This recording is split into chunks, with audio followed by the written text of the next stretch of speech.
মাধৱদেৱ বিশ্ববিদ্যালয়ৰ প্ৰথম দীক্ষান্ত সমাৰোহৰ লগতে ইয়াৰ উৎকৰ্ষ আৰু ঐতিহ্য উদযাপন প্ৰতীক্ষাৰ অন্তত মাধৱদেৱ বিশ্ববিদ্যালয়ত এক নতুন ইতিহাস ৰচিত হ'ব 2025 বৰ্ষৰ 24 ফেব্ৰুৱাৰী তাৰিখে বিশ্ববিদ্যালয়ৰ প্ৰথম দীক্ষান্ত সমাৰোহ উদযাপন কৰা হ'ব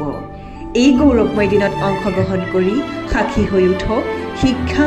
গৱেষণা আৰু সৃষ্টিৰ এক অসাধাৰণ অধ্যায়ৰ আৰু লাভ কৰক আনুষ্ঠানিক শিক্ষা জীৱনৰ অনন্য অভিজ্ঞতাৰ অপৰিসীম গৌৰৱ আৰু আনন্দেৰে মাধৱদেৱ বিশ্ববিদ্যালয়ে আপোনালোকক ইয়াৰ প্ৰথম সমাৱৰ্তন অনুষ্ঠানলৈ আমন্ত্ৰণ জনাইছে যিটো শৈক্ষিক উৎকৰ্ষতা আৰু সামগ্ৰিক শিক্ষাৰ যাত্ৰাত এক নতুন মাইলৰ খুঁটি হিচাপে চিহ্নিত কৰা এক ঐতিহাসিক অনুষ্ঠান হৈ ৰ'ব ই হ'ব শিক্ষাৰ প্ৰতি এক উৎসৰ্গাৰ দিন যি বিশ্ববিদ্যালয়ৰ গৌৰৱশালী পৰম্পৰাৰ এক নতুন দিশ উন্মোচন কৰিব মাধৱদেৱ বিশ্ববিদ্যালয়ৰ সাফল্যৰ মাপকাঠি উদযাপনত অংশ ল'বলৈ বিশ্ববিদ্যালয়ৰ পঞ্জীয়নভুক্ত 2022-23 24 বৰ্ষৰ স্নাতক আৰু 2024 বৰ্ষৰ স্নাতকোত্তৰ সকলো ছাত্ৰ-ছাত্ৰীক আমন্ত্ৰণ জনাইছো জ্ঞান আধ্যাত্মিকতা আৰু সাংস্কৃতিক ঐতিহ্যৰ প্ৰদীপ মহাপুৰুষ শ্ৰী শ্ৰী মাধৱদেৱৰ নামেৰে প্ৰতিষ্ঠিত আমাৰ বিশ্ববিদ্যালয়খনি তেখেতৰ জ্ঞান আৰু প্ৰগতিৰ দৃষ্টিভংগীৰ সাক্ষী হিচাপে থিয় দি আছে তেখেতৰ প্ৰদীপ্ত দৃষ্টিভংগী আৰু অগ্ৰগতিৰ পথক অনুসৰণ কৰি এই প্ৰথম সমাৱৰ্তনে কেৱল আমাৰ ছাত্ৰ-ছাত্ৰীসকলৰ সফলতাকেই নহয় বৰঞ্চ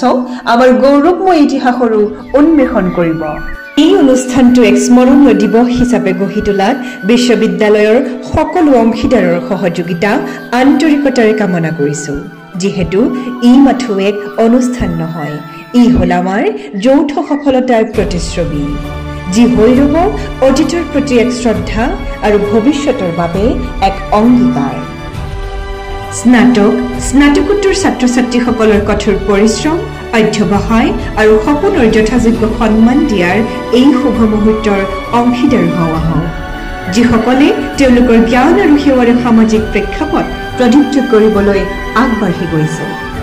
আহক উত্তৰ অসমৰ সাংস্কৃতিক প্ৰাণকেন্দ্ৰ বৰনাৰায়ণপুৰৰ জ্ঞানৰ গিৰিশৃংগ মাধৱদেৱ বিশ্ববিদ্যালয়ৰ পৰম্পৰা উৎকৰ্ষ শৌৰ্য বীৰ্য আবহমান কাললৈ ইতিহাসৰ পাতত অংকিত কৰাৰ প্ৰয়াসেৰে মাধৱদেৱ বিশ্ববিদ্যালয়ৰ প্ৰাংগণত 2025 বৰ্ষৰ 24 ফেব্ৰুৱাৰী তাৰিখ সোমবাৰে মিলিত হওঁ